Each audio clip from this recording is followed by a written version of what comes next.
everyone, and welcome to another episode of The Lifting. Today's episode is being recorded on 4/29/25. We're here with Audrey today, Audrey Walters today from Star Netlink on YouTube. And this is going to be a very, very interesting episode today. But before we get to any of that, I do have to say I now open this circle to true benevolence with no conflicting agendas as of this moment in time. So, Joanna? We are all one, and when one is harmed, all are harmed. When one is helped, all are helped. Therefore, in the name of who I am, and I am one with all there is, that only the highest good be done. We pray for you, your friends, your family, your loved ones, to let healing energies in. Let them love you, let them nourish you, and let them bring you to your highest good. We pray for benevolence now to come in and join us with no conflicting agenda so that we may have this conversation in a way that is peaceful and understanding to those that are listening. We ask for malevolent or mischievous beings now to be swept away again so that this conversation can be had in peace. And with that, and with very great blessings that we always send your way, we do say so be it. And so be it. Go ahead. No, so we've spoken to Audrey before. We were lucky enough, to have known each other. I think you as well, Audrey, are going to be speaking again at the conference, the 2025 Disclosure Conference this year. Are you going to be speaking and presenting? No, because I am trying to get my book published hopefully before the conference starts. And so if I get my book published in time, he would help promote my book at the conference. So I'm still in the process of editing my book. I did a couple of rewrites. I'm on like chapter 4 right now, writing it. Okay. It's already at like 200 pages right now.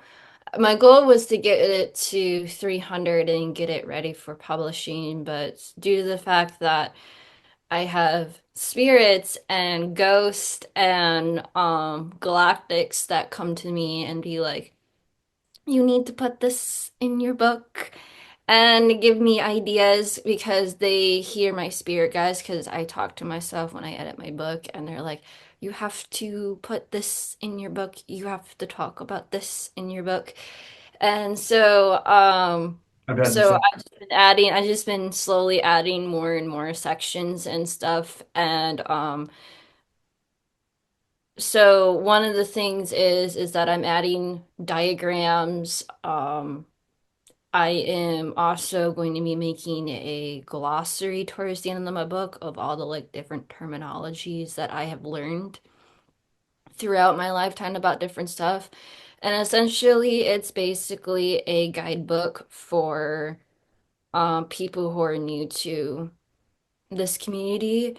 And it's a more constructive look into galactic politics because when I was in the Starseed community, and especially now that I'm seeing it, everybody talks about the Galactic Federation, but they don't actually talk about the true name, the entire inner involvement or the inner workings of it and the different courts. And like no one's explaining like why certain ETs don't want to come and visit us and what that is all about, and also how it also correlates to the SSP programs. And I do remember growing up and I had really, really good positive interactions with ETs. And then slowly, when I started getting into my teenage years, I do state that I was hijacked by the SSP. And then I had my galactic family come and rescue me. And it started a chain ball, I guess, effect of me trying to figure out more about my galactic origins. I've been hearing a lot of many different things about my galactic origins. And so I also do want to go to the 2025 Disclosure Now conference to hopefully get like a proper QHHT session there to get more deeper depth into more about myself in a sense. And even I dealt with everything like handler to love bite, and I basically talk about every single subject matter on my YouTube channel and like break it down into different concepts for people and stuff. One of the things is that I usually don't like go into like full body channeling and like channel entities and stuff. A lot of it is like I was trained to develop telepathy when I was really young. And a lot of, I guess you're gonna say, the hybrids and the grays really taught me how to develop my telepathy. And so this mostly aids a lot of my communication and how I perceive information because they can communicate with me telepathically. I start to like recognize when they want to like talk with me and stuff. So I have telepathic communication and how they like give me information and be like, you need to talk about this because no one's talking about this. And essentially I started realizing like when I first started my YouTube channel, it was like subtle nudges. It's like you gotta like this really deep feeling like you have to talk about it because no one else is talking about it. And so that's the reason why I started my YouTube channel is to basically break down subject matter because a lot of people um really don't talk about a whole lot what I talk about. And then I have a Substack account which is mini it's like my little mini podcast series of topics that I can't talk about or put in a regular video or I can't talk about YouTube because of censorship and stuff. So I created that little podcast to basically just like talk about stuff and then also sort of like acts as my little website because I also have my services for people that want to book some services. A lot of people that usually book sessions with me usually just want someone to talk to about their experiences and stuff. And so by understanding that, it just makes me realize that there isn't a whole lot of support groups out there for those type of videos. So I always try to offer resources for people who want more resources or more in-depth knowledge about stuff. And I just realized that a lot of people don't talk in depth about stuff that I talk about. And I also um, slowly now starting turning into like a spiritual research channel because I don't know all the answers, but I do talk about it and offer guidance. And then slowly over time, I've been noticing that my spirit team, as I call it, brings me people to my YouTube channel that can confirm a lot of the information I do talk about on my YouTube channel. So it's kind of nice. It's interesting, and most of the information that I do talk about is extremely important because a lot of us here, like the general public here, is like, we want to go and colonize Mars and go to Mars and be a space fairy, but they aren't talking about the intricate details of what that involves and also how it also connects with the SSP programs that I've been a part of. And it goes into a lot more deeper in depth. And have interviewed some very interesting people that have very interesting um, conversations. One of the things that really started to become really popular on my YouTube channel is the hybridization program, which I've been doing an actual research project on. When you first start hearing about the hybridization program, you always hear about how dark it is, how evil it is, but um it's sort of like I'm starting to realize that within the spiritual star seed or the SSP community, there's always like it's always negative. It's always like this negative spin on stuff like they're trying to take over, they're being evil, they're being nefarious, and it's like um if they really were that mean to the point that they really didn't want us talking about this, we wouldn't be sitting here talking about it. And that's one thing a lot of people don't really like understand. And it was like, if they really, really wanted to be that evil to the point of taking over our planet, we would not be sitting here discussing that right now. And people don't really understand that. Like, they do have the capacity to do that, but it's like, what's the point? Like, they don't need to. There are a couple races though that have done it over the centuries. There's certain ones that, yeah, some of them are being kept in check now, but it's they do it like the reptilians, and you have the Orion derivatives and things like that. So they like mostly keep them in check, but it's more like it's more like in the basic construct of like they're not gonna like show up in big giant motherships over the White House and be like, "Hey, first contact." And I was like, do you know how many people will think that it's an invasion of demons coming back or like the Oculus? Mhm. And so a lot of people don't really like understand that. And I usually don't talk about politics or religion, but I usually just recommend other people that do want to have that philosophy concept with UFOs. I always recommend them to other channels that do a lot better job than me. Well, I But agree. And you had us read some of your writings. And the one thing that I appreciated about it is that your talking about this was about talking about the experience that you went through and the experiences that you had, and just presenting the information that was presented to you. So you were just trying to, and continue to try to have a conversation of what is out there, what you know of, what is being said, what is the logic that you were given behind things.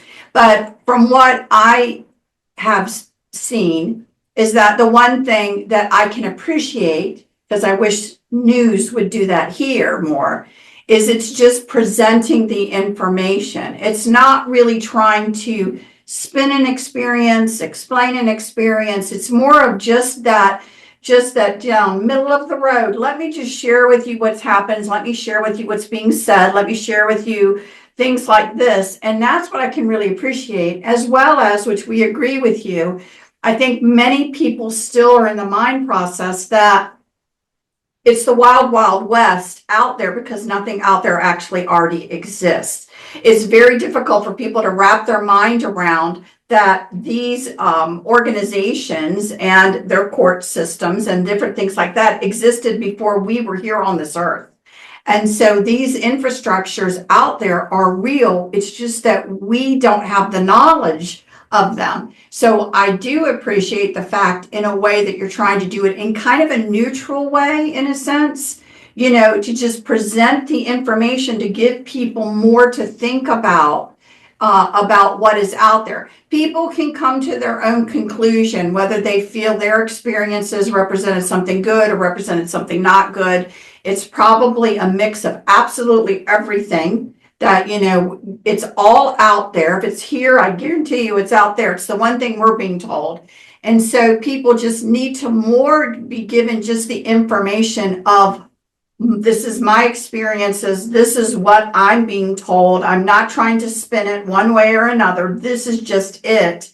But we can talk about it. And if you've had an experience like that, or you want to talk about something, it's okay now to talk about it. Because that's the one thing I can say for us, and a really specific, it will stay in my mind forever, experience we had years ago when we were doing a talk somewhere, and there was a gentleman. He would have been a younger to middle-aged man in the 50s. And he had a lot of the gifts that Chris has and that, you have, and he has had those gifts.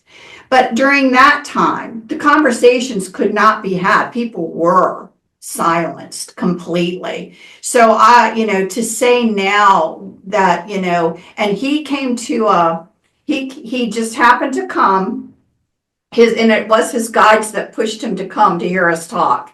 He wasn't going to come. And there was a moment where Chris was supposed to channel. And Chris had been telling me, I cannot channel in this environment. I cannot channel in this.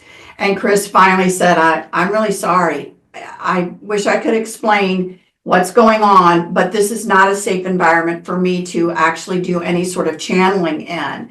And so we just continued to have our conversation till it was over. Well, that gentleman came up at the end and basically wanted to say that I would have thought you were a fraud until you said you couldn't channel because you knew, because he's like, no, you can't channel in this kind of crazy, you just literally, it's not safe for you to open up now, this, that, and the other. And he said, I would have thought you were a fraud. It was too dense. It was way too dense. And so the gentleman made a point of saying, I didn't want to come here, and explained his story. And he said, but what my guides were trying to let me know now is a different time. People can talk about things now that they weren't allowed to talk about when I was younger, and I had to be silent so that I wasn't, killed, basically, because they wanted to encourage him that with the remainder of his life, don't be afraid now to have conversations of things that you were, seen, experienced, were involved in. It's now a different time and it will be better. And he has since passed, but I think it was, it was an amazing moment, obviously, for me, you know what I mean, to really understand, because, I don't know how you feel about it, but I'm like, thank God we can talk about it, right? Even if some people tune it out or whatever, that there can be conversation about these things now in a way that's a little bit more freer. And I believe he did go on and have meetings and had conversations before he passed, but it's a totally different time now than it was in the 50s for persons like ourselves and for other people to come up and talk about these things. But I appreciate the way that you do it. I really do appreciate the way that you do it, because, you can let other people decide, you know what I mean, on what they think, or what, if they think there's an underlying agenda or thinking anything like that. You're just trying to give out the experience and the information. And it's not too many people do it in a neutral way like you do. So I just have to mention that I really appreciate what you're trying to do. And I really, and they're supporting you to get the rest of your book out and to start having these conversations. And I love hearing the fact that other people are coming to you wanting to share theirs. It's wonderful. Yeah, when I first started my YouTube channel, I was really, really afraid of all like the negativity and the negative comments and people saying that I'm like a fraud and stuff. And I really started to realize that people are just really, really, I guess, hungry for the truth. They want to hear this information. They want to know about this. It might not be in the way that they expect or want to hear, or not what they want to hear about it, I guess. But I just present the information like what is given to me and what has been told or what has been taught to me. And it's essentially really interesting because I'm starting to see how important it is and how we can take some good concepts that these ETs or visitors bring to us and see how we can incorporate it into our lives and our society to make things a little bit better here. And that's essentially what ETs have been doing, is just feeding us information, feeding us different types of concepts to see like what works for us, what doesn't work for us, and how we can incorporate the stuff that does work for us into our culture, into our society to fundamentally change things for the better. And that's essentially just like what they want. Like they know that they can't really fully influence us as a culture, but they can have people that are like us that can bring this information in the way that we can understand it. And one of the things I've been trying to tell people is just because we know that they exist, because they know that we exist, there's also a thing known as culture barriers that they don't understand. There's a lot of different aspects of our culture that some ETs don't understand or know about. So they need culture interpreters like us, or people who understand how to communicate with not only humans, but also with other entities and other beings to like tell them like this is what this is used for, this is what this is used for, and essentially just try to guide them into like understanding like we have information, but we really don't know how to bring it into an understanding that you guys can understand. And so we're talking about higher dimensional beings that don't really have a physical body. And so they don't understand how to incorporate their knowledge as a non-corporeal being to a planet like ours that has a physical setting, like we're a physical 3D physical object. And so they have to like change their fundamental construct of their information in order to help us understand who they are as a race and stuff. So that's essentially what I do. Essentially right now they just want me to talk about politics. I really haven't really dived into the different ET races that I have visited. They're mostly like they're like, don't worry about the ET races, don't worry about that. We just want you to get the more bulk or more important information out first before we start sharing you about different ETs and what their agendas are and what they've been doing in helping the planet or helping Earth in the sense essentially. And it's been very interesting because while I'm working on my book, I have spirits or I have visitors that come visit me and I had a being yesterday. It's actually Tuesday today, but I had a being Sunday, Monday come to me because they knew that I was writing my book and they're like, we were debating whether or not to give you this information, but we think that it's important for you to have this information and to be put in your book. So they gave me an entire new section to write about for my book. And it's like, yeah, we don't really like tell people this information, but we started to like understand how that is important. And so they gave me the information, presented it to me, and I wrote it in my book. And as time goes on, they just like come to me and like they listen to me edit and write my book and they just like and it's like maybe you should take this part out and add this part in and rearrange stuff for my book. And I've been getting good guides of like how they help me like format or organize my book, which is kind of nice. So, the only thing is they have a more advanced vocabulary than I do. Mhm. And and I have I guess I'm gonna say I have dyslexia.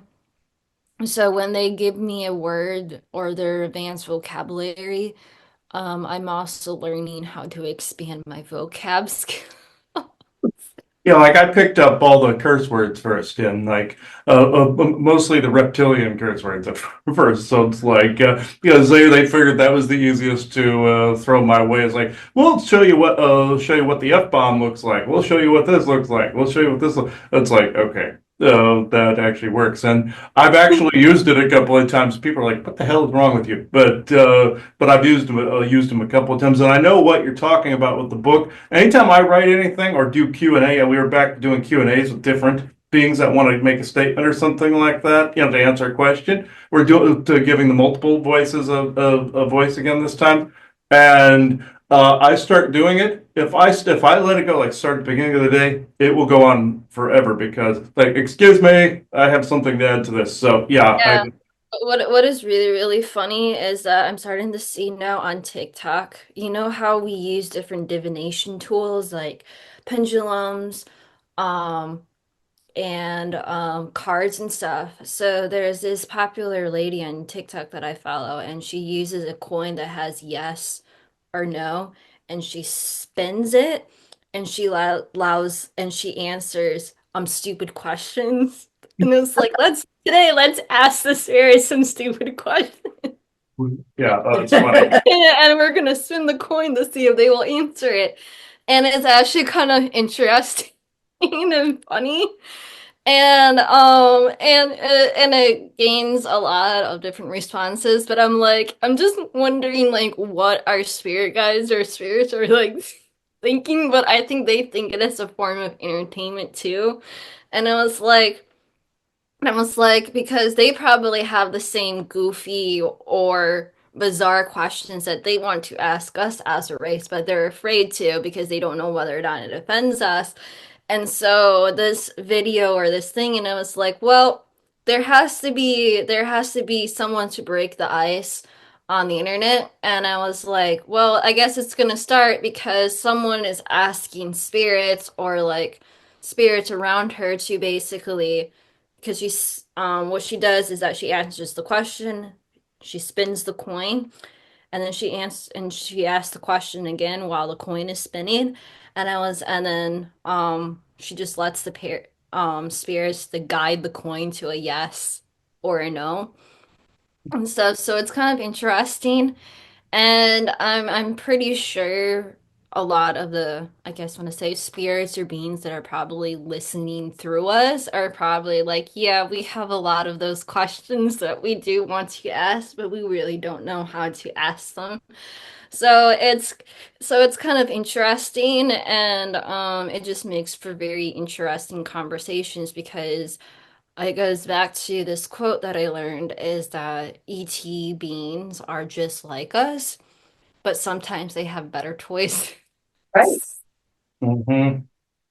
Yeah, I heard Isaac go, damn right, we got better toys. Okay, so, yeah, and you don't get to use them. Kidding. He says, so, but yeah, you'll find some of them get our jokes perfectly. Other ones are slightly off. It's like say some a foreigner comes over here and they don't get a joke or an idiom quite right, and from another country, they'll flip a word around, or they'll not get the idea quite right, or it might be corny and they think it's the funniest thing they've ever heard. That's exactly what you run into with this. Like they'll sometimes flip a word around, or they'll think something that's really boring is like the greatest thing they've ever heard. So it's like I think it's hilarious actually because then that makes that boring joke actually funny.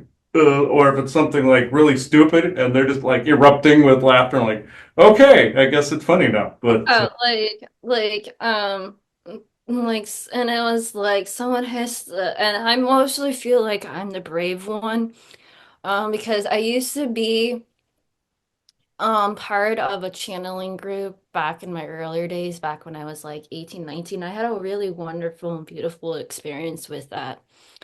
And it was a time when I was working in a nursing home and I was channeling, this guy was channeling and I was working in the nursing home and it's like, can you imagine living for 100 plus years?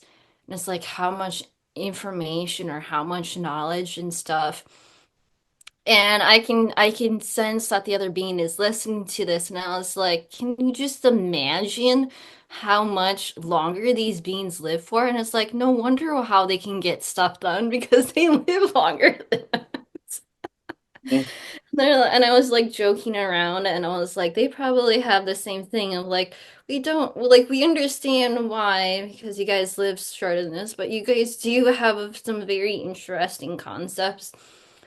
Um, I used to have a lot of very interesting conversations with the Greys, and a lot of people think that they're robots, but they're not technically robots. But when you start talking to them, they have a lot of personality in them, and they're like think that she can't hear us, and I was like, yes, I can hear you, and they're like shocked, and they're like, you have telepathy, and I was like, yeah, I have telepathy, um but it's kind of interesting to hear this conversation, and they're like telling me stuff and educating me about stuff, and I was like Hmm. Telepathy is like a dual-edged sword where you can like eavesdrop a little bit and then they can eavesdrop back. And sort of like I started like thinking about telepathy as sort of like a it's sort of like a mind, like having your own personal walkie-talkie where you can like tune it to see like who's on the radio today or Exactly. but yeah, but it's just like it's just trying to pull down like the curtain or like pull down the culture barriers. Like ETs probably have a lot of strange and stupid questions that they want to ask us that might seem a little bit offensive, but we also have the same questions that we want to ask them to see how they would respond or answer them as well. So I think it's trying to learn like just have some fun with it, and we can learn a lot and try to get over like our fear because they're trying to understand us and we're trying to understand them, and they probably create stereotypical ideology about us as a race, and and we did the same thing to them, but it's sort of like how can we get rid of those type of ideologies sort of to like really understand us as a culture and stuff. Um and what is really, really interesting is that I used to have some very interesting conversations with, I guess you want to say the draconians, or like, I call them baby dragons because I really haven't like seen the adults, but I've been around, some of their children. And so what they did is that they put me in a little hatchery with the little babies, and I have a lot of very interesting conversations with the children. And you have to understand that you're talking to children, like little baby dinosaurs, and I was like, okay, so we're gonna see what works and what doesn't work. And I'm actually kind of surprised that um when you're dealing with ETs, like they're actually afraid of us sometimes more than we are afraid of them. And it's because some of the things that happen on our planet can actually start a social revolution across their entire planet or species. And I'm starting to see this with my friend David, who is from the SSP, where he's actually trying to teach Draconians, especially the Draconian Queen, about human music because she's never heard human music before. And he has to be very careful about which specific music to give her because they don't know how she's going to react or how it will affect them. So he's just like showing them human music, and they're like, "Yeah, go and show your sisters or go and show your people about human music and see if you guys can create your own music that you guys like and stuff." And so it's kind of interesting to say the least.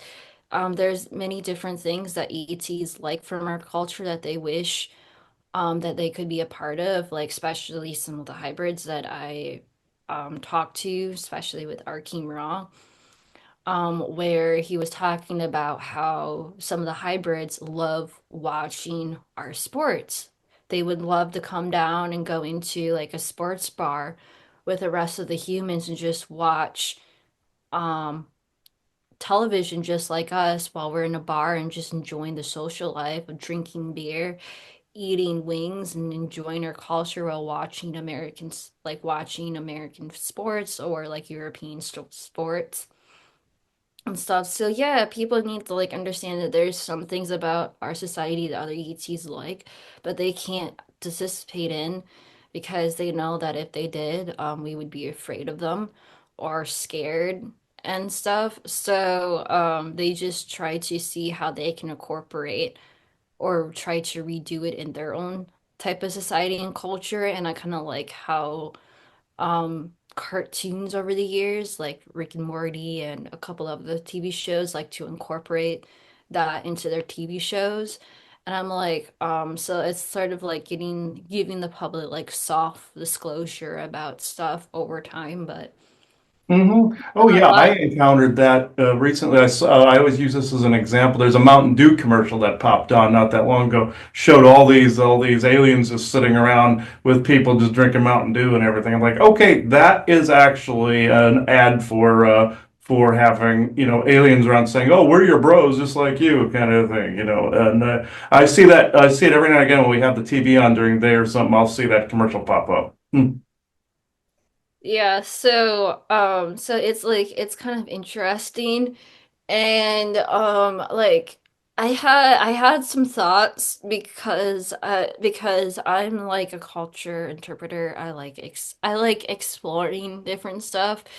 And I'm just like I asked some of them and it's like, do you guys like understand a lot about what humans write about you guys? Like, yeah, you guys might like have like the surface level information of stuff that they get from online, but it's like, well, I have some deeper level information about what people talk about you or like write about you guys in their fantasies.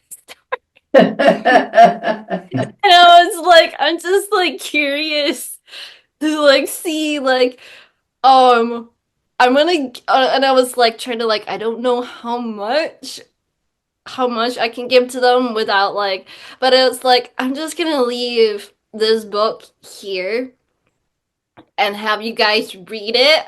And it'll be like interesting to see or get some feedback about it and see like what you guys think about it. And I thought it would be kind of like interesting and hilarious because I'm pretty sure that they have the same type of literature from their culture that they want us to read. Right.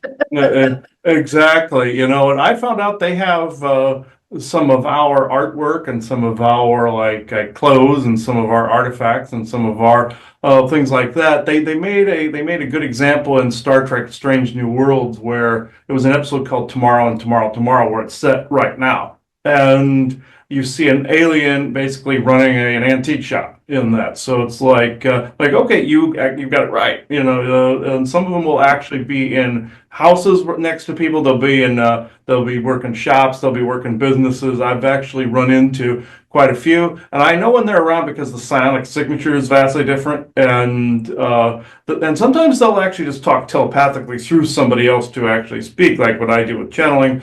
Or you may every now and again you'll run into one of them in Yeah, public. I started noticing that when I go around in public and when I'm in an area or somewhere, they sort of like use people to ask questions for them to get more information about me.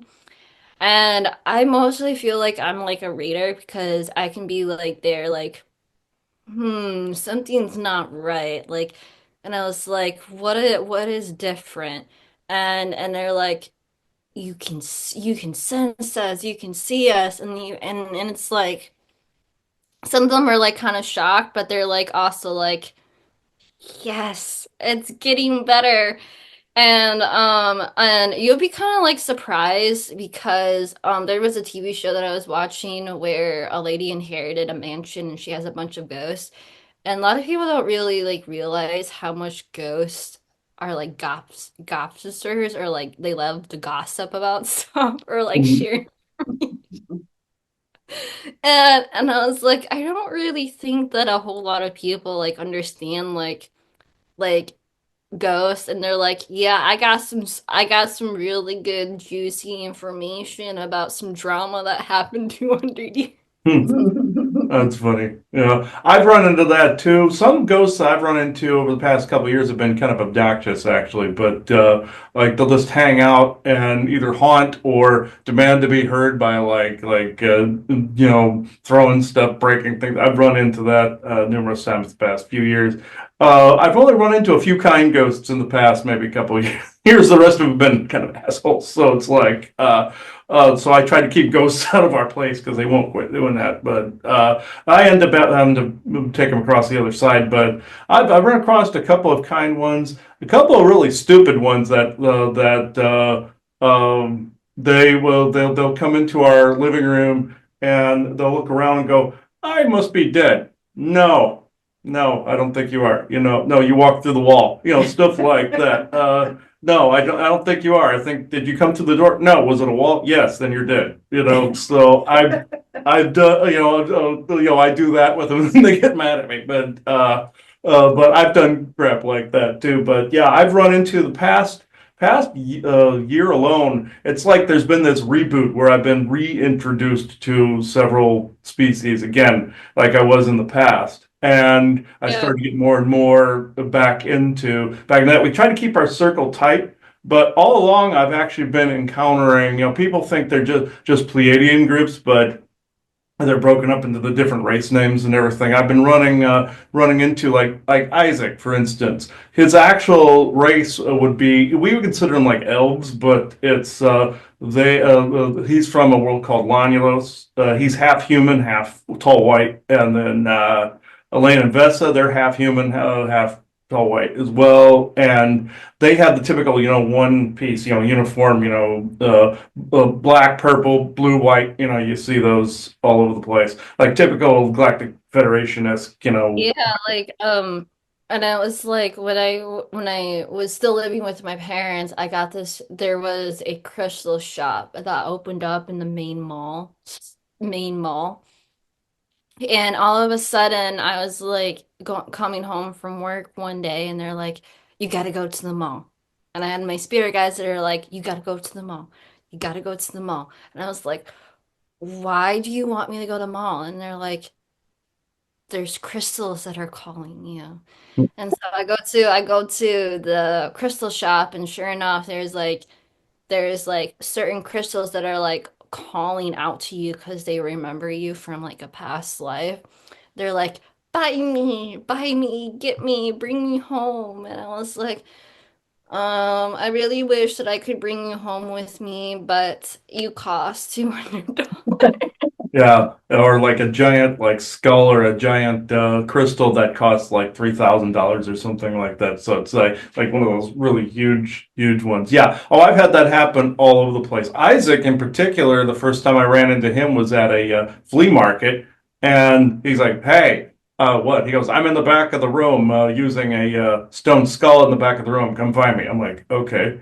Went back there, and it's literally the only one on a shelf, and he goes, "Okay, this is what I want you to do. Go up to the guy selling these and say, the skull over there doesn't like the fact you put him in a box." I'm like, "Okay, fine." Then I went and did it. The guy was so creeped out, he lowered the price so that I could actually buy it. I go, "See, creeping him out works. You actually got a cheaper price." So it's like, and so so that was one of my Yeah, first like ones. I remember when I was a little kid. And I would have to say that I was like probably like 3, maybe 5, 7 years old. And this is like during the early days they were taking me. And I just thought that they were like my best friends in the best world teaching me all this stuff. And I do remember having this conversation where I was actually asking like a tall gray if I could take one of their workers to school with me. And I was like explaining like everything, like I'm gonna bring them to show and tell. I'm going to dress them up in clothing that I got from my dad. And then they're like, you can try, but that's not gonna work. And and essentially. That's And, fine. Yeah, I heard Isaac say you can't put lipstick on a pig. So, so that no, okay, that's a funny. Okay, but yeah. but yeah, it's just kind of like funny because it's just like I just wish that people weren't so afraid because we could have some very interesting stuff, and I do know it'll be kind of like funny. And it was like sort of like, well, we have a book called Interview with a Vampire, and it's like we could have an interview with an actual alien. Mm. Right. And just like, and it was like, we're gonna just give you this entire box of stuff from our culture that you probably have never seen or witnessed, and it'd be like good to like get your opinion. And and it was kind of like interesting, and and I was like asking them, and it's like, do you guys like know, or like I was asking the Grace, and I was like, do you guys know that out in the middle of the desert, like someone made like a theme shop, a town that's like themed after you guys? And I was like, do you guys like know about that? And they're like, yeah, we know about that. And it's like, do you guys know that there's like like a 10-foot tall statue of you guys, like metal statue of someone guy created out in the middle of the desert, like in honor of you? Or and it's like we are like, you don't realize, and I was like, it's sort of like a like tourist trap for you. Salem actually is kind of that way too, where on Halloween there's actual galactics that go roaming around. You don't even know it because it's Halloween. So we ran into that when we were up there. There was multiple galactic types that were up there that were actually showing themselves as they actually look, but people thought it was costumes. So I thought that was actually quite interesting. You saw one that was out there, like he looked like a goat person, and he was actually reading the map of Salem that was there. He had a goat, Harry Potter kind of vibe. And she saw a blue person in Raleigh when we were out there too, where he was just sitting like drinking a cup of coffee or something. He was fixing a cup of He was coffee, fixing a then cup he of coffee, realized that I could see him. I and could see him, not how other people were seeing him, but I could, and we just kind of stared at each other for a minute, and he went, just got out of that coffee shop, you know what I and he mean? just bolted out of there. Yeah, Yeah, yeah. And I I'm thought, pretty much just kind of the watcher. When I see these things, I'm just kind of looking at it, not trying to make a scene or call attention or whatever, just, oh my goodness, kind of thing. And, but he knew that I knew, and he left. Boy, he left quick. oh yeah, and I know when they're around fairly close, because their psionic signature is different than everybody around them. They stand out like a sore thumb. So I did have this. This happened. The similar thing when they're talking about malls and things like that, and places where sometimes you will run into one or two of them. And in Illinois, it was in a mall in Libertyville, Illinois, and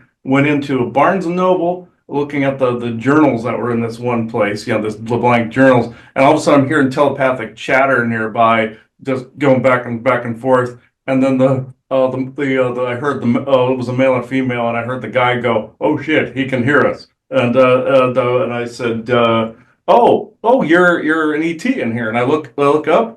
And through this little section of window where there was like a big decal on the Barnes and Noble window, on the section that was still open to the mall outside of there, I see this really tall guy just looking at me through the window, all bug-eyed, and he's like this. And I said, "Oh, hi," him and a woman just took off running, and they came back maybe telepathically. He talked to me later on while I was sitting at the Starbucks, and he goes, "I'm really sorry for being rude, but we will get in trouble the fact you could see us." And it's like, I said, "Well, why don't you come in here and just sit and we'll talk?" He goes, "I would love to, but you weren't actually supposed to see through our disguise and or hear us."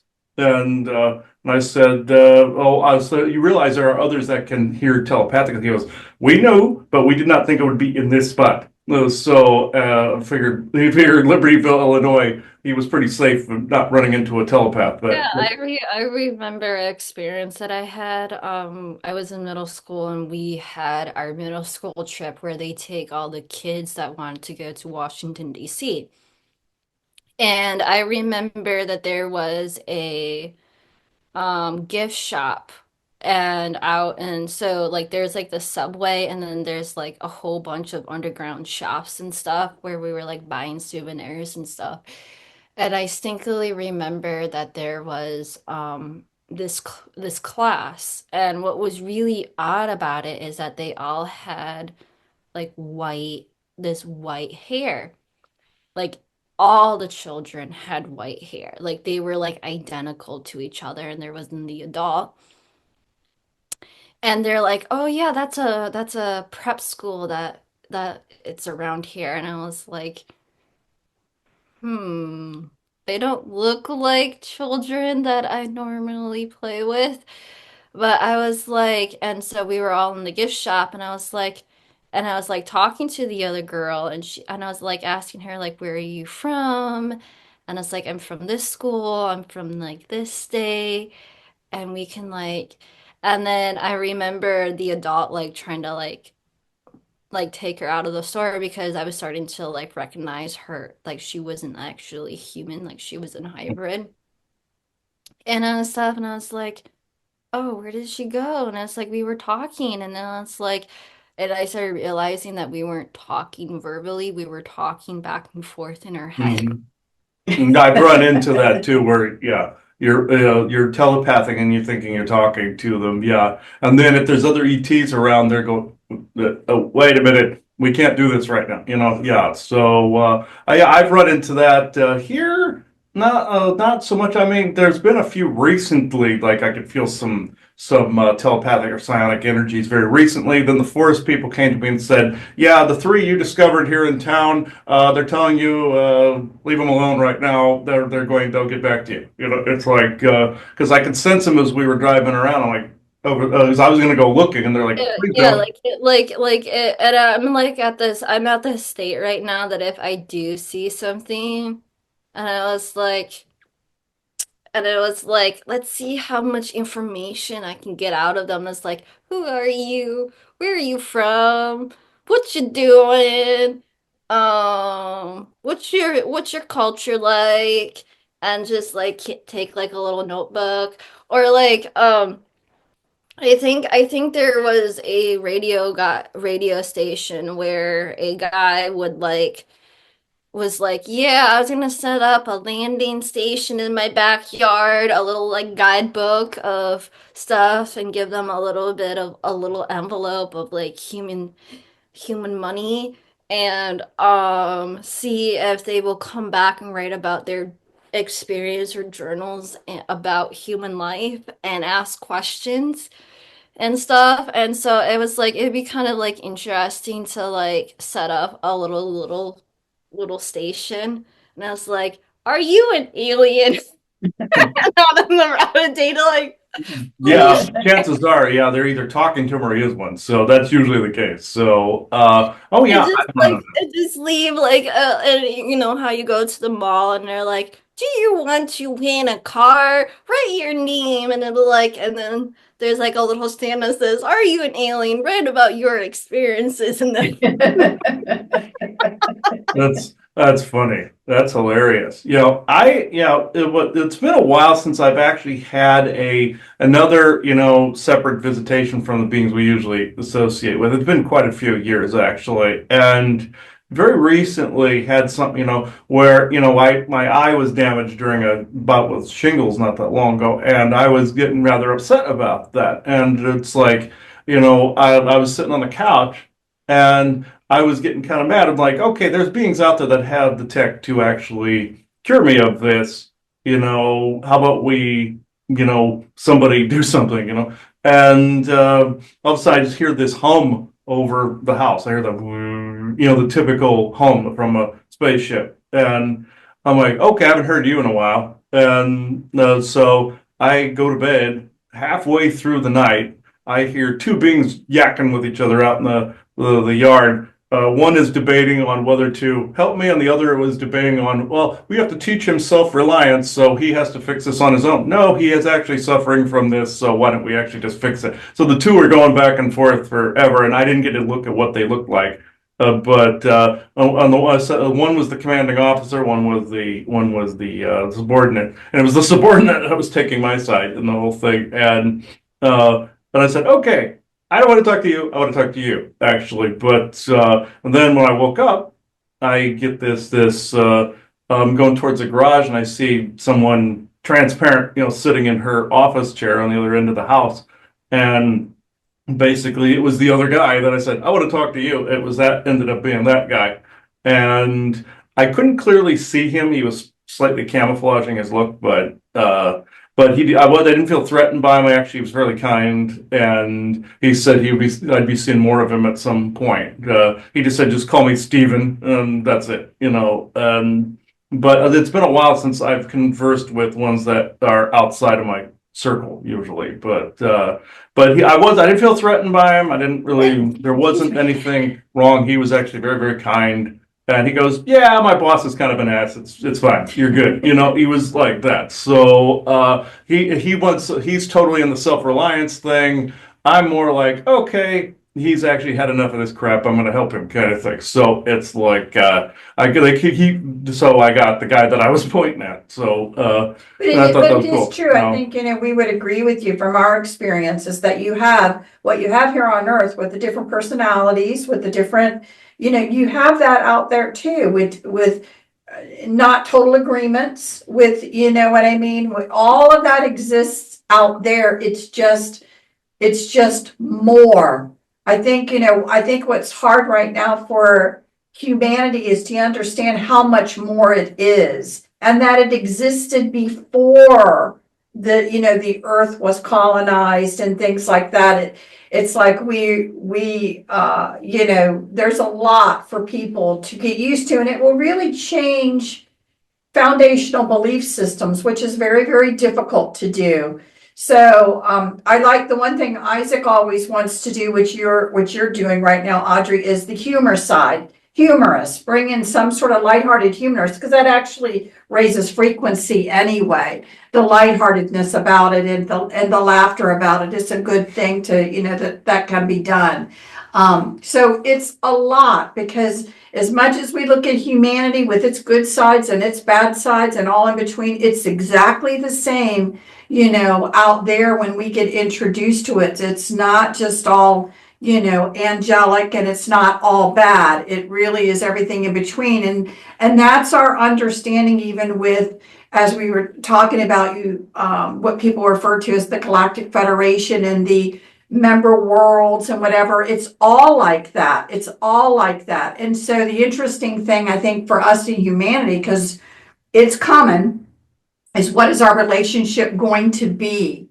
So I think anything that can be done as your experiences, to talk about what's been visiting, what has been said, things for people to go ahead and go ahead and ponder, to get even more of it later on as to what's out there, so we can decide what is our relationship to it going to be, basically. So I do appreciate, what you're trying to bring forward and the way you're doing it. Like I've already said that, but I really do appreciate it because it truly is non-threatening what you're trying to do. It's just bringing forth the information as to, this has been my life experience. This is who I am. It's actually my personality style is what they were looking for, because they don't feel threatened. No one feels threatened, but this is what's going on and this is my experience. So it really is a good thing. And there's so much, as you have with your book, to talk about, where there could be books and books and books about what's going on out there. So it's really something. Mm-hmm. But I don't know if you want do you want any galactic contribution? Oh yeah, that we could do it for a little bit. Yeah, there's so many different races. My friend Richie and we run into different races periodically, and I noticed a whole like United Nations was showing up. I noticed one looks like a fox. I know that race is called Ricarson. They're somewhere out in the Horsehead Nebula area. There's a couple gray types I've noticed. One is Eben, one is Emerther, one is, I have no idea what You that one even is. saw a race that looked very similar to the Grinch movie. Yeah. Yesterday I saw a being with like white hair wearing white robes that were like, we're just gonna drop this information off for your book. And and then while I was at work, I saw a blue bean and it looked like hair, but it didn't look like hair. But it looked like he had like a starfish on top of his head. hmm Thought it was kind of interesting, and I was like, I'm real, and I was like, and then I also do sense Lyran or like cat beans that look very similar to Lyrans and stuff. So it's kind of interesting. I just enjoy it. like I'm trying to it's sort of like, how do you want to say it? It's like you get spooked and then you're shocked and then you're like overjoyed and then you're like, oh my goodness, I have so many questions, and then you're like super super excited and hyper and you just like want to like talk and chat and have a good time with them. And it's like it usually goes like in stages. Like first you're like completely shocked or spooked, and then you're like super excited, overjoyed, and they're like hyper, and it's like I got so many questions I want to ask.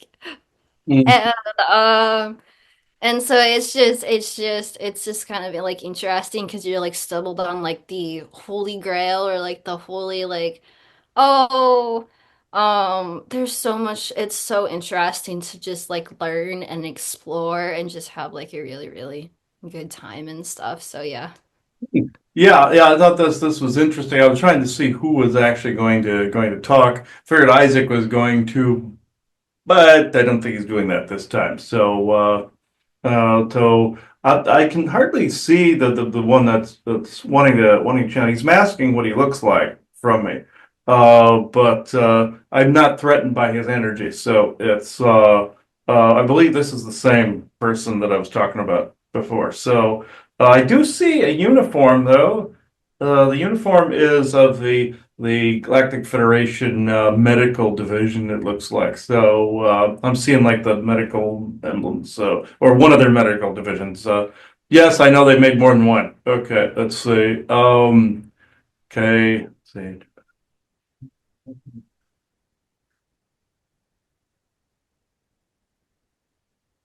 Okay, all right. If you're truly benevolent with no conflicting agendas, you can enter this room.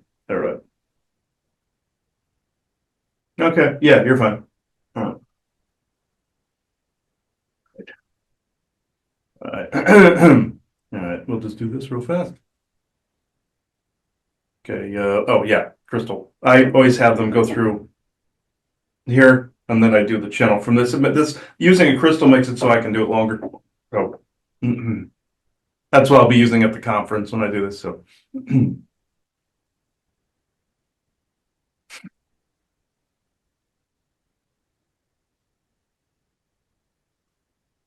yes, I've actually done this before, just not with them. Uh, think of me as you have, your ambulance crew, EMT types. Think of us as something of that nature. But we are part of a much larger crew, just like you have your Star Trek and you have the Enterprise, where you have the captain, you have the security person, you have the science officer, you have the chief medical, that kind of thing. Us and our group are medically oriented. Sometimes they'll even choose a species that happens to be very good at a particular task. Otherwise, most of the time they try to keep it mixed. But in our particular instance, they have us be some of the medical EMT-ish types. He mistook our name years ago for Tresonian. It is actually Valodian. In this, my appearance would even spook the two of you. You have never seen what we actually look like. So even though he's conversed with our race before, they've never actually seen what we physically look like. This is why I'm asked my appearance. Before we tried to make ourselves look like a Nordic-esque type race. This just means we were trying to make ourselves look like one of you. But if you saw us, you would kind of see through us.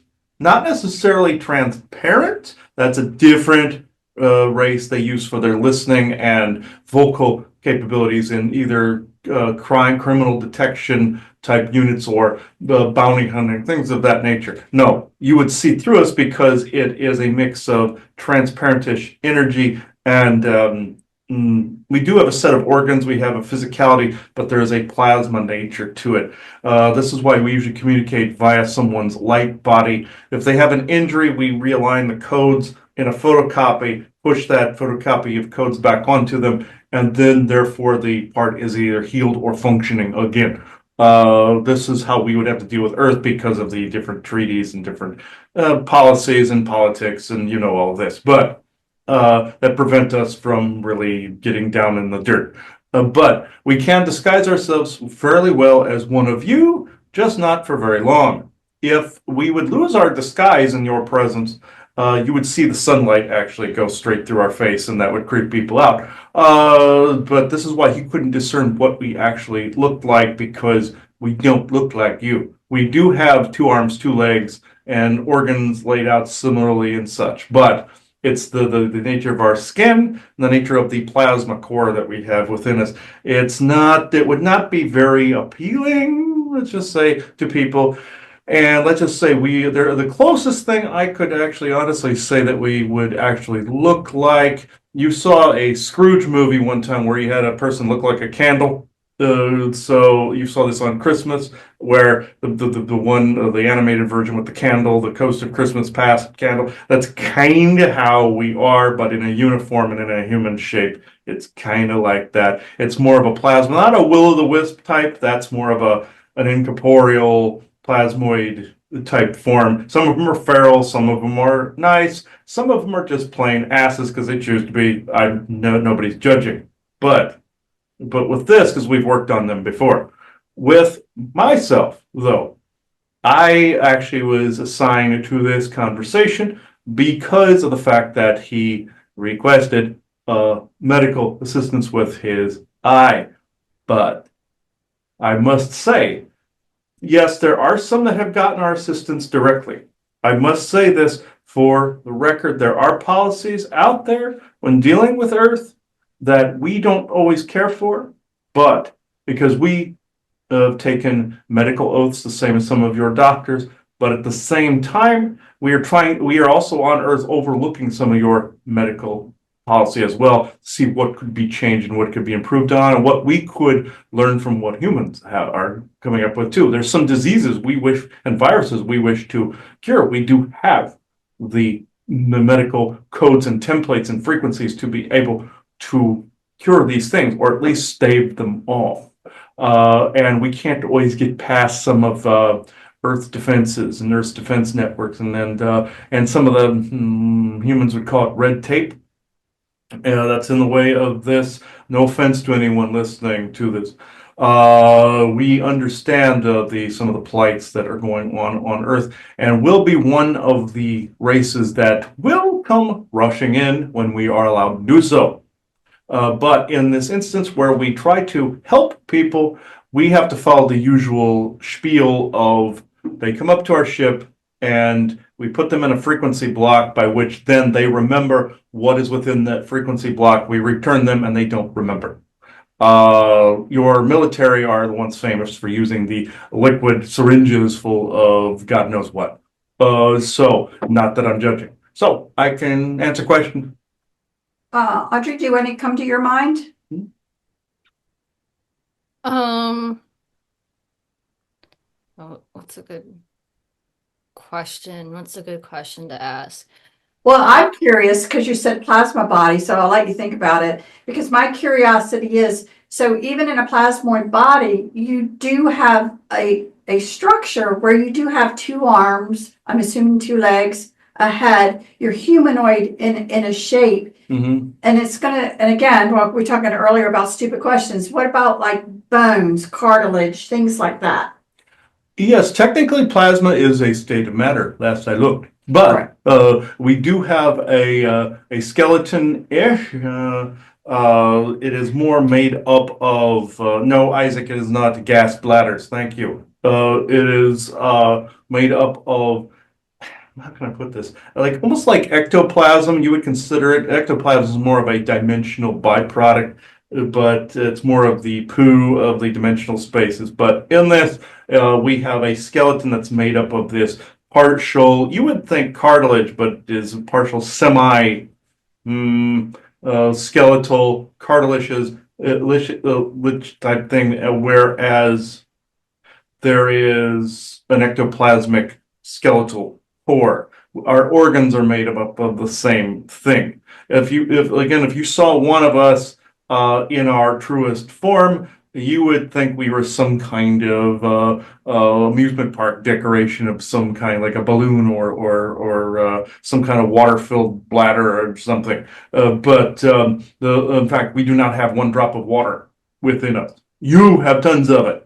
So we can interact with water-based beings. It's like that that animated movie you had, where you had the different elements being sentient beings that didn't interact with each other. The water type ones that you saw in that movie, we're very similar to that in look, but the water is essentially plasmoid, ectoplasmic skeleton that you're seeing, but you can see through it.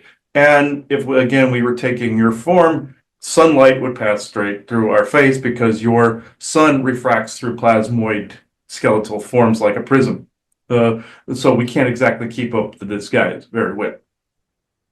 Oh, okay. My question is what does your, I guess, home planet look like then? If you Hmm. are like a plasmoid being, like, what does your planet look like then? We've accounted for other beings that are not like us, like Nordics and such. This is again why he saw some Nordics, but we've taken that form to communicate as well. We've set up different hospital structures for different beings that are in those divisions that are require settings like yourselves. But our original home world, if your home planet, if you saw this, it would be green in color and no water anywhere. It is more of a how can I put this? Not a gas giant. It has land, but the trees there look like what's the closest comparison? Kind of like cactus, but they would look almost like balloon shapes. Those are plasmoid forms as well. Think of like if you had a clown make a balloon with like a balloon animal or something.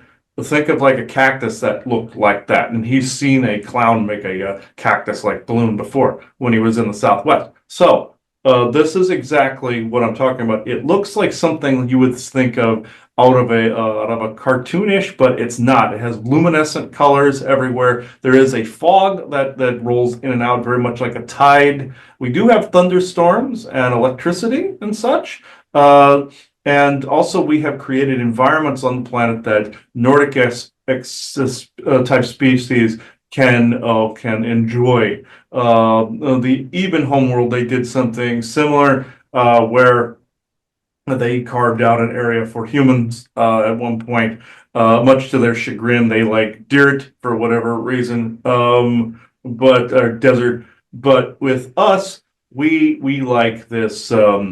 You would see it as a gas, but it is actually more of, again, a plasma-esque form. Very much like you are made of water, you need to consume water, you like to be in water.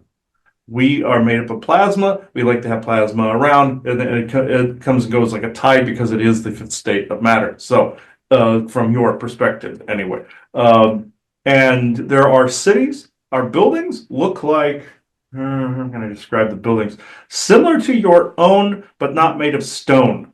We can take literally the plasma forms that are around and shape them into, no, not balloon animals, Isaac, no. But this close, actually. You're actually not far off. It would look like, from your perspective, it would have sharp edges, but it would be something that a human could pass through if you pushed hard enough, kind of like a weird balloonish force field. He saw this in a dream sequence once where he was able to tear through a force field like it was like saran wrap or something. That's the word I'm looking for, is more like saran wrap or plastic with a plasmoid skeleton like how we have. We can manipulate the elements that are around us to make these structures, but other species that wish to take up residence for strategic reasons, or assignment reasons, need their usual environment, gravimetric or gravity forms. The physical objects like humans, if they came here, they would need this. The Nordic species are just like you.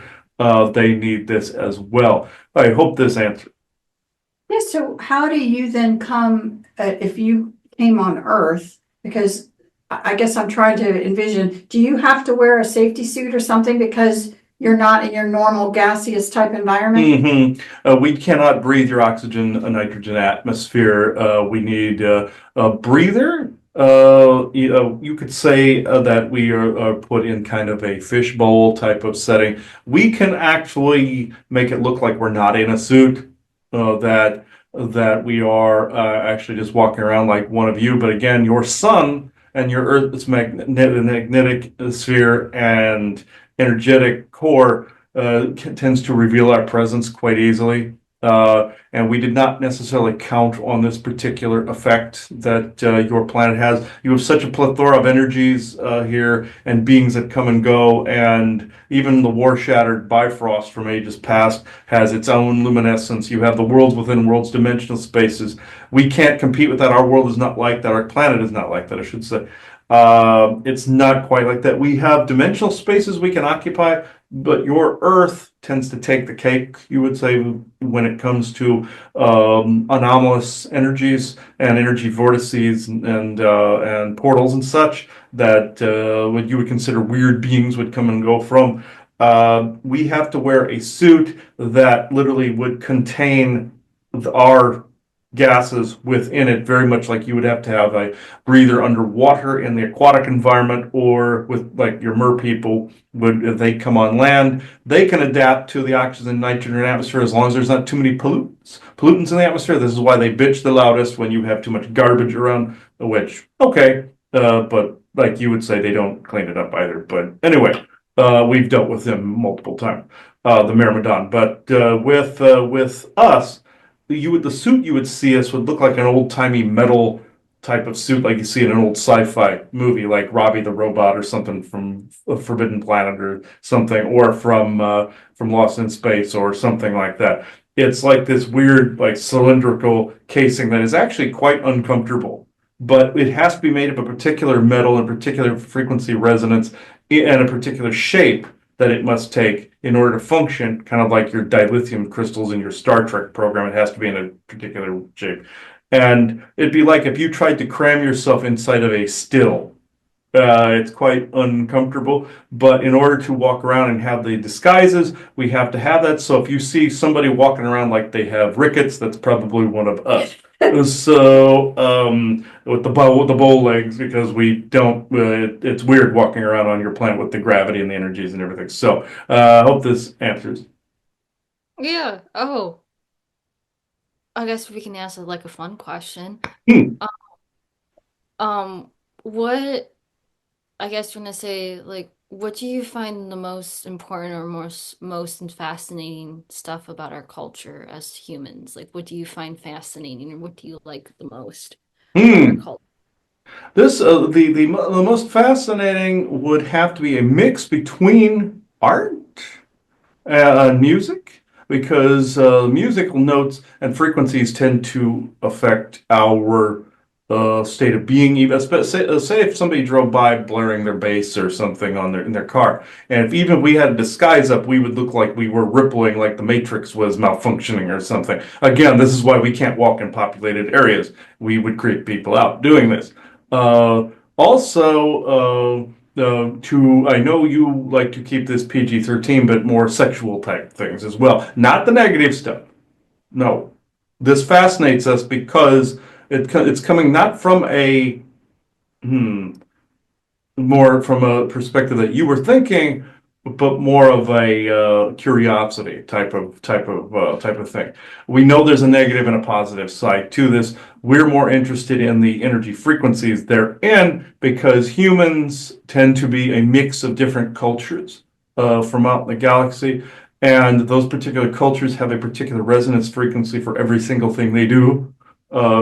So Earth underwent a great seeding many millions of years ago, and then subsequently had other races seeding thereafter, even bits of land, things of that nature. This fascinates us because many cultures out there have different ways of procreation, and you have the codes for a lot of them, mostly Nordic types and Lyran types, but you have other ones that are not like yourself, that actually encompass the way your organs look, the way your eyes look, function, the way some of your brain cells work. And it fascinates us how it worked in almost perfect harmony. Some genomes were never completely meant to be together, and they clash and create some medical conditions, back issues, things like that. Say you have an Antiquan dog person from Cirrus, and you have a cat person or Lyran or even a forest person, Sasquatch person. Their skeletal systems might be totally different from one another, and they won't completely mesh. So humans have that kind of those issues to look forward to, I suppose. But but yes, these are the things that we find interesting because we are one species. We're not a mix like you. Yes, Isaac, humans are a mutt race. I understand. Like your mutt dogs. I get the analogy. Yes, but their pets and life forms also fascinate us as well because we don't have anything like that. We don't have any animals on our planet. We just have the gaseous plasmoid forms. Humans would find it quite dreary. In fact, the Nordics have said this quite loudly. In fact, that they think it's dreary, boring, and depressing. We find beauty in this. We find Earth rather loud. Actually, we come there like your Martians in your show, The Expanse, where all the frequencies and sensory perception was off, or like in your Man of Steel, where all the Kryptonians had the sensory overload.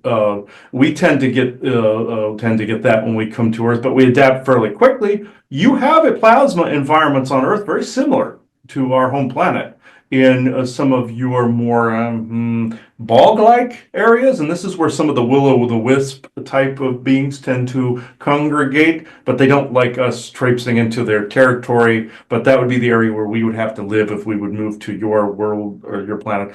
But I hope this did answer. Well, yeah, and just to continue for your side, do you have family structures, your culture, and procreate, in any similar fashion to bring about a new being for you? Yes, similar, but we have genders. The female ones tend to be shorter, and I know it seems stereotypical, but more purplish, pinkish, and I'm more green colored. It's not stereotypical, because normally you'd have blue for male and pink for female, but we do have genders. We do have children like you would, but this may get a little graphic, but I will describe this, where the two actually do merge together and then come apart. And that's how the genetic material is passed. And then, of course, the female has the baby in this instance, like your people. But with that environment, we do have family units similar to your own.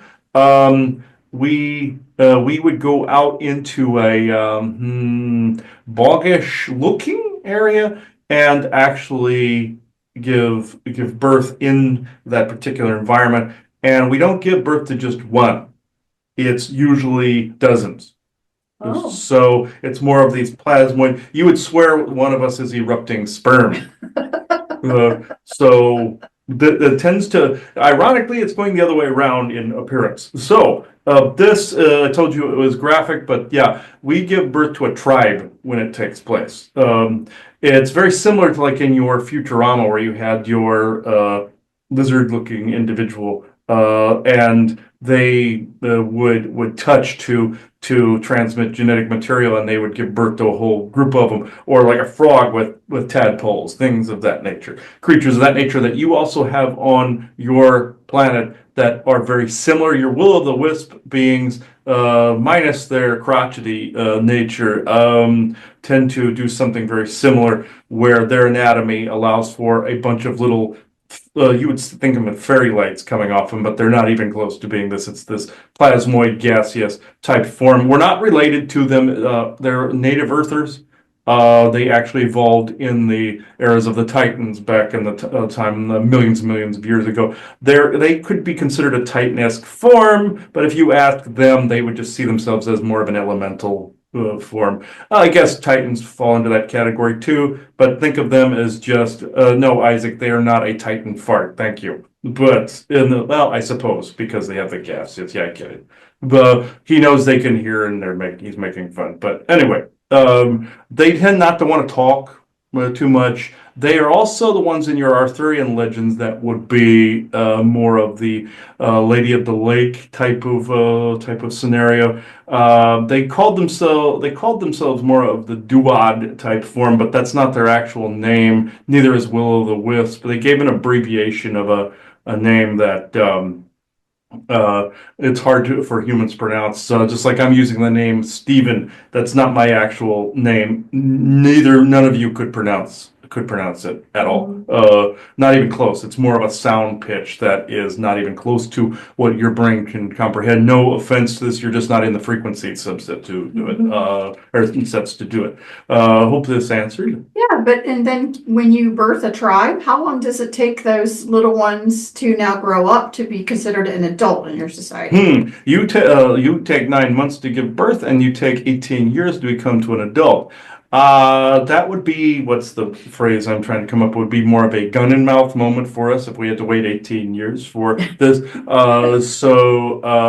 all of our little ones, this would be, think of your grandson, kind of. The age he's at, which is 3, that they take a roughly that long to reach adulthood. So, and in between that time, they are very much like how he acts, very similar. And with dozens of them, no. This is not something that 2 people can do by themselves. You have the phrase, it takes a village. So, yes, it takes a village to help raise that many children. Then that tribe ends up forming its own community after a while. And then those go to other cities and communities and then interact and, of course, find mates and marriages, what you would call marriages, things of that nature. So it's not like Earth. You're not birthing every day then. No. No. Our planet would get overrun if we did that. Ours is kind of like how Vulcans are like in Star Trek, where it's like once every 7 years or cycle or something like that. It's kind of like their Ponvar type of thing they have in Star Trek. Even though they couldn't do that whenever they want, they're like humans. Us, it's literally like landlocked, you would say, into a particular cycle. It's like how you had your Dr. Zoidberg in your Futurama, and Isaac keeps using this reference because it happens to be true, where you saw his people mate every now and again, and some of them would die to give birth to a bunch of them. It's not quite that dramatic, and nor do we fight to the death like Vulcans or the Zoidberg people in that. We do not do this. That is barbaric, but at the same time, we actually have those cycles. You would see it in your planetary cycle of roughly about every 7 to 8 years. For us, it's actually much shorter. Our planet moves around our star fairly quickly. It's a shorter period. Our star is you would call it a brown dwarf. It's not very bright on our world. Again, the Nordic type people tend to call it really boring and dismal.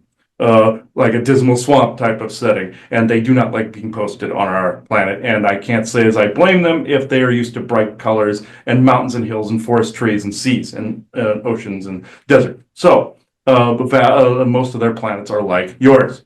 Hope that's good. Yeah. Yeah, I think we learned a lot today. Yeah, just one more question, because I am curious, because again, we started this with acknowledgement that there is a Galactic Federation. You mentioned that you were here, I'm thinking, on behest of all that. So my curiosity is, how long has your society been I'm assuming you're a member world of the Galactic Federation from how you're talking. Yes. And how long? And then what is it that actually your particular group is doing for the Galactic Federation? Mostly medical, but we have done other sciences like creation sciences and Earth, or you would call it Earth sciences, but it's more galactic sciences. And we have been a member world. What is how the year scale works with you guys? Okay. You would see us as having been a member world for at least 10 million years, something like that, because the Galactic Federation's been around for 145 million in some form or other. Not currently in the way you know it to be. It's been around in some form, I should specify. And we have been around for that long, roughly, yeah, about 10-ish million in whatever form it happened to take. Its current form is slightly different than the way it started, but it had some resemblance or idea to the way it functions now. This may differ from what other people are saying, but I'm counting all its previous incarnation form types. But from the current version of it, or type of ideal or idea, I'd have to say we were a member of that version roughly 30, 40 years. So, but in retrospect of the totality of the idea type, we're roughly 10 million. So, Okay, yeah. thank you. Audrey, you have any other questions?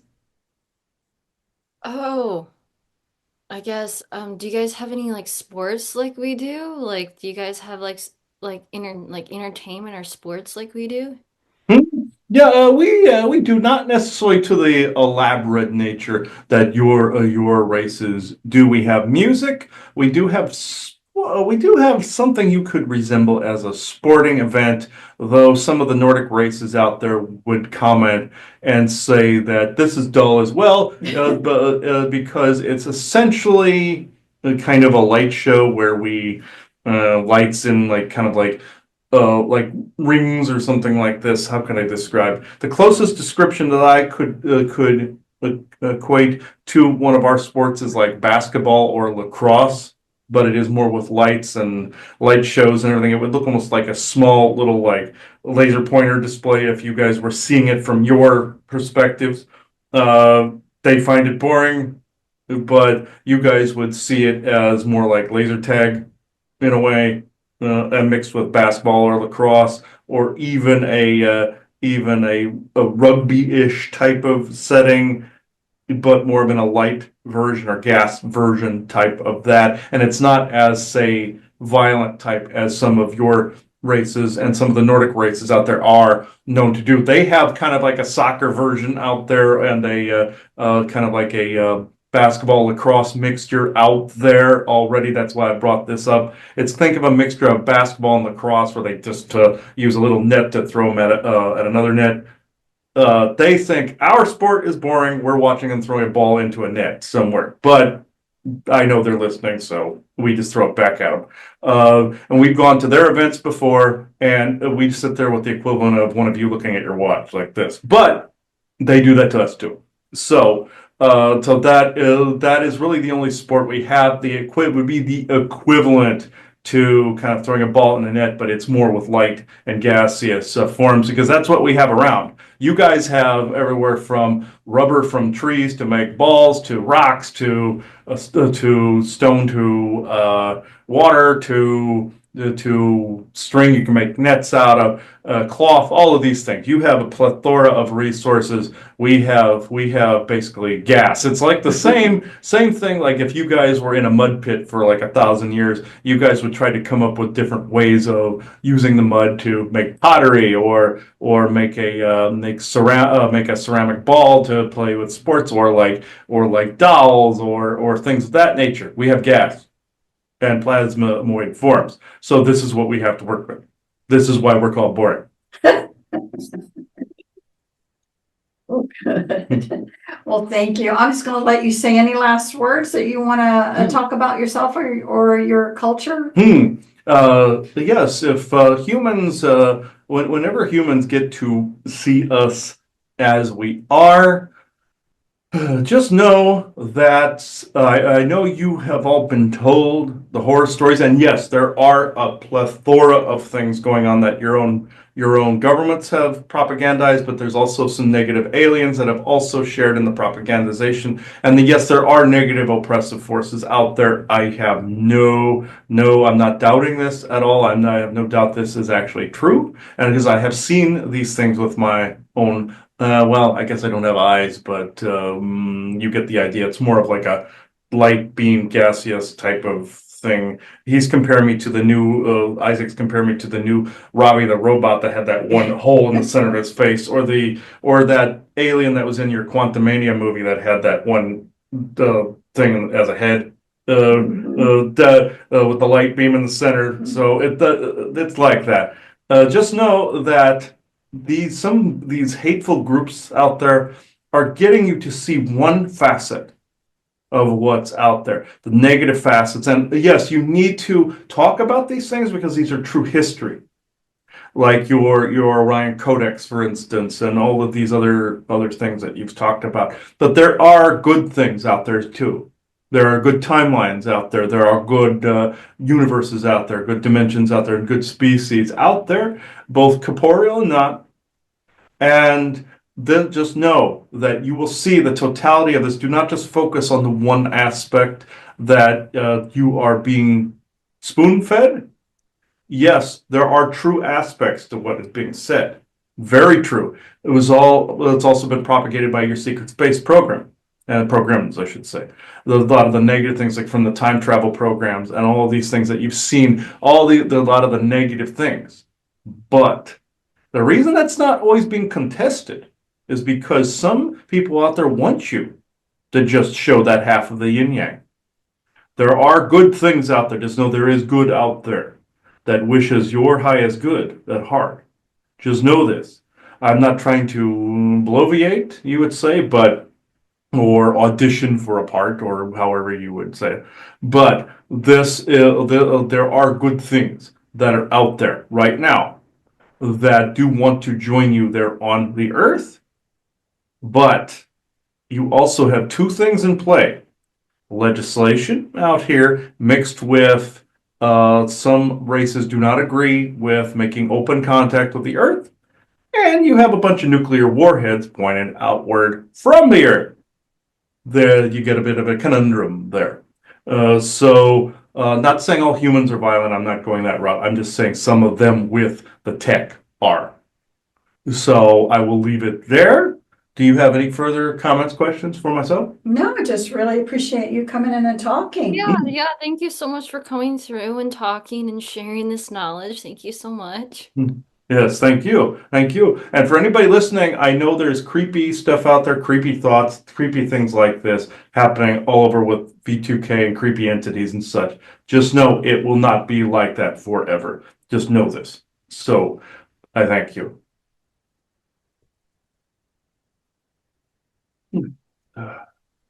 He's the very one I ran into. I normally don't run into too many outside the Nordic races too much anymore, but he was interesting. He felt like you could definitely feel like the gaseous fluid, like you're almost like breathing him in and out. He was kind of a greenish color, kind of like not like glow green, but it was more like this palish green. And if you passed light through him, he would kind of glow, kind of like putting a light under a crystal or something. So that's why he said the sunlight would pass through him. But that was kind of like an ectoplasmic like balloon, kind of. But yeah, Isaac said party favor. But okay, yeah, he obviously knows of who these guys are. So yeah, I thought that was really really interesting. Did any of you have anything to add to this? Oh, no, I think it's, again, an interesting dynamic because, as we wade through, some of the trauma that we've been going through and been figuring out about some of the oppression and stuff that has been happening to us, it is good to point out that there is good out there. And again, as we co-create, what do we want our future to be? Do we want our future to be, to be out there, to meet and greet, to have these pleasant experiences? What do we want to happen? And sometimes that's what we just need to focus on, how we want it to be. And so, it's good. And it's good. Again, I really appreciate you being here because, again, I just like to promote people that can have these conversations and just have these discussions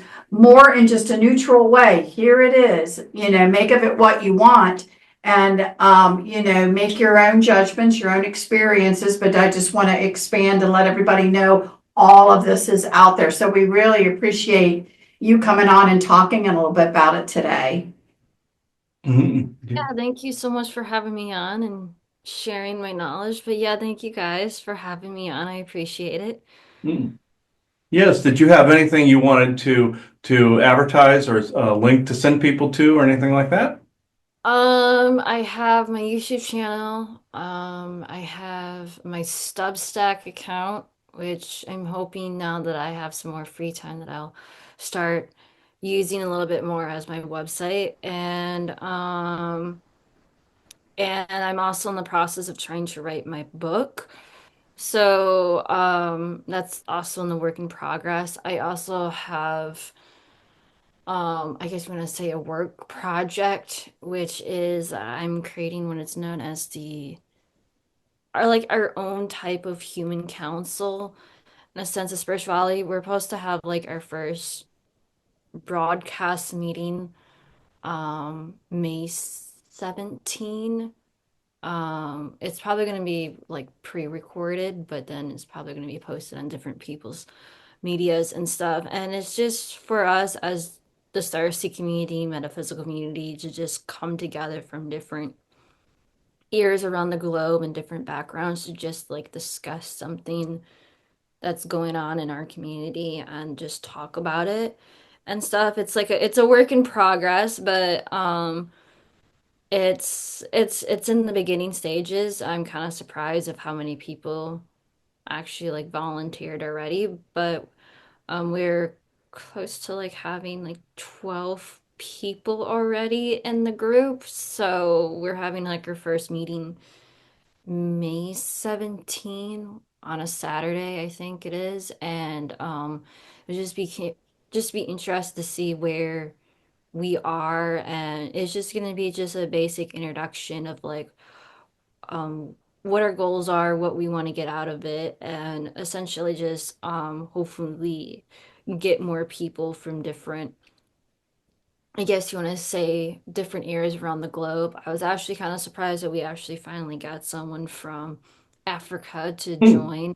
Oh, Um, but we're also looking for people who are from Asia, more people from Africa, New Zealand, and Asia. North America is already filled, and I think almost Europe is almost filled, but we're looking for more people from Africa, Asia, Australia, New Zealand, and in order to make it like a complete oh wow. count and stuff, but it's still a work in progress. It'd be interesting to see what we're going to talk about for next month, and I just think it'd be kind of interesting and stuff, but still more in store.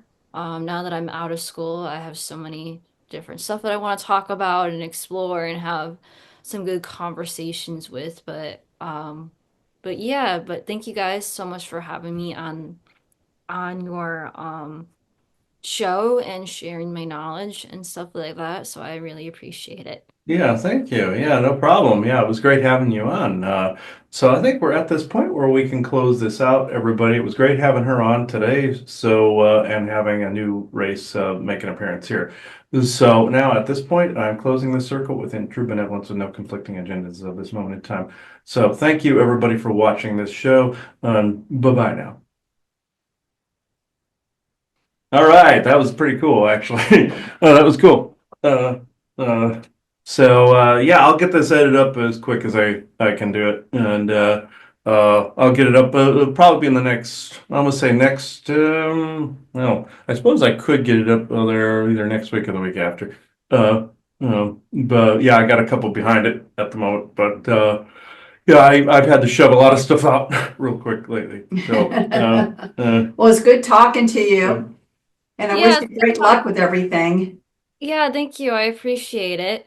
Um, yeah, I have so much stuff that I want to talk about now that I have some more free from school and just planning them out and trying to get them out. Um, Starting figuring out whether or not I want to go on TikTok or not because I'm starting to notice like TikTok is completely different. You don't get that. It's mostly called brain rot where they don't actually like interact and stuff. Hmm.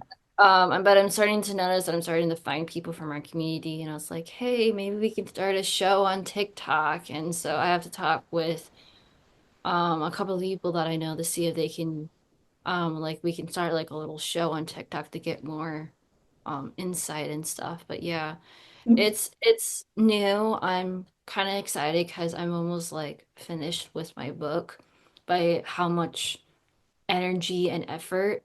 Like I spent close to like 16, 18 hours this week, Hmm. last week, writing my book and editing it, and I was kind of surprised of like how far I already got. My goal was to get like 300 pages, but just by how much information and sharing, it's Mhm. probably gonna be a little bit more than. I'm thinking probably 425 or something like that. But by the time you're done with it, you're never really done with those. It's more of like you have to force it to be finalized at some point, so you have like a volume. So, because then Yeah. other races can come along and then add to Mhm. subsequent Yeah. volumes after that. Mm. Yeah. Yeah, it's just in the beginning processes. I still have to figure out I think Amazon KPD is where you can like publish it on Amazon and people can buy it and stuff. So I'm trying to like figure that out. And then there's also the promotion stuff that I have to figure out, but it's like one step at a time. I at That's least right. want to get like Yeah, I you're just want to at doing least great. get it like finished and stuff. So um yeah, I'm still mapping it out. It's really interesting. I like how it's coming along. This is probably going to be like the first volume, and then as time goes on, it's probably going to be like a second or third different volume with more information that comes through, and I fix information that comes through. But I'm just happy of how much I actually got, how much information I actually got on it. So it's just interesting. I'm just fixing a little bit things up, but yeah, I can't wait until it gets published officially. And then there's like the designing and trying to come up with a proper name for it for the book title and stuff.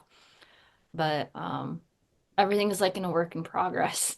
Yeah. Oh yeah. We're revamping our couple of our brands to we're refining down what's actually going to be on those too. So like our subscription website and our normal sites, like what's actually going to be shown at the conference, what we're going to talk about, and Yeah, all that. I was actually was gonna ask because I know that a lot of people like have a website and stuff, and I really don't. I guess I'm gonna say have a website, and that's the reason why I have Substack because I try to make a website, and I was like, I'm not a website type of person. I'm more like a blog post person, and but Wix is yeah, a good site to work with if you just want something simple. You have to figure out how where their widgets and stuff are to be able to put stuff on. With their text blocks and stuff like that. Once you get the hang of it, it's fine. And then what you do if you want a domain name, like if you want starnetlink.com or something like that, you have to get the domain name through like GoDaddy, and then you have the subscription through Wix, and then you just put the two together. It does cost a little bit, but it's actually worth it to have a central point where everybody can kind of go through a hub. And that's why we have the lifting.net, because it's a one-stop shop. People can find everything through the lifting.net. So it took me a while to accumulate, to kind of corral in all the stuff that we had and put it through there and amalgamate it on there. But it works better when you have a one-stop shop like that. It does. yeah, yeah. Now that I have some free time, I'm trying to revamp everything on my YouTube channel, my Substack account, be a little bit more active, start a subscription. I don't post a whole lot on my Patreon account as I thought I did, because I think that's just going to be moved over to Substack because there's a lot more traffic on Substack that people can find Mhm. and stuff, and it's a lot more easier for me to use than Patreon and stuff, and I can build my own little subscription for people and have it all in one Yeah, we place. used to use Patreon, but there wasn't a lot of traffic going through there, so we used to have that, and we ended up getting canceled from there because they didn't like anything we said.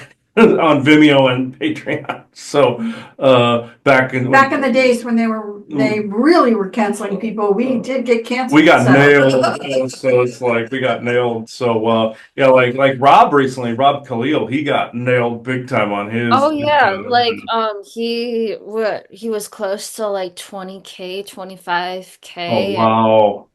and Oh and I was like, yeah, this is, and it's like, well, that's a good sign that to say, hey, we're on a positive path, but it's also like this shows that YouTube is deliberately doing this. yeah, Yes. I have a Rumble backup for that reason. So if something would happen, I just send people over to the Rumble No, account. but Yeah. we were devastated years ago when it happened to us. And we Oh. literally, after asking them why, they literally said there is not one thing you talk about that we like. That's literally what they said. Yeah. Not one What thing. what did you guys talk about? It was like, but we ranged it from What we what? talk about now, I mean, what we Yeah. talk about now, we talk about, how to help people, how to protect themselves. We've talked about everything. We never really bashed people or anything. We weren't really trying to do that. We were just trying to give people what we thought were the basics of energetics, how to keep yourself clean, how to do things. We would talk about what was out there. We would talk about different things. And I Yeah, they didn't want mean, anything they of it. nailed us. They said not one thing, Yeah. which just, again, kind of like Robert, squash them quick kind of thing. Don't even let this stuff Yeah. get out. Yeah, and so yeah, I was because I decided to start working with Arkeem, and I was probably gonna like tell him like, hey, I don't think you're getting enough traffic. I think you will get more traffic about stuff on Substack. But yeah, I actually have to get situated and get ready to go to work. Oh yeah, Okay. yeah. Don't fall So asleep this time, though. Yeah, don't fall asleep this time. yeah, so yeah, so yeah, thank you. I appreciate it. You take care. Yeah, you take care. Yeah. Good Okay, night. bye bye. Bye-bye. Bye. Bye.